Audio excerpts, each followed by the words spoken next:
মই আছোঁ শংকৰদেৱ শিশু নিকেতন বেলতলাত মানে আমাৰ স্কুলত আৰু সৰস্বতী পূজাত এতিয়া বহি আছোঁ পুষ্পাঞ্জলি ল'বৰ কাৰণে আৰু ভ্লগ জগ বনোৱা নাই এতিয়া সৰুকৈ ভিডিঅ' এটা আছে আমাৰ ক্লাছৰ এইটো লগৰ ছোৱালী মোৰ কীৰ্তিমান আৰু আছে কেইটামান লুকাই আছে পিছফালে আৰু আছে ইফালে এটা আৰু এইপিনে ফুল দি আছে সি বাৰ লুকাই আছে দেখাব চেষ্টা কৰি আছে কিন্তু এই আৰু যায়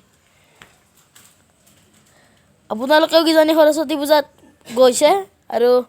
মোৰ লগৰ ছোৱালীকেইটাও থিয় হৈ আছে আমিয়ে মাত্ৰ বহি আছোঁ কিজানি আৰু এইপিনে পতাকা উত্তোলন কৰিছে আজি গণৰাজ্য দিৱসৰ কাৰণে ৰাতিপুৱাই মই আহিছিলোঁ কিন্তু ভিডিঅ' বনোৱা নাই দিয়ক তেনেহ'লে এতিয়া খিচাৰি খাব যাওঁ আৰু পুষ্পাঞ্জলি লৈ কি কয় বাই সৰস্বতী মাক চিন্তি ভিডিঅ'টো লাইক কমেণ্ট শ্বেয়াৰ ছাবস্ক্ৰাইব কৰি দিব ফটোবিলাক দিম ৰ'ব ইউটিউবত লগৰবিলাকৰ তাতেও আছে আনি ইউটিউবৰ কমিউনিটিত দি দিম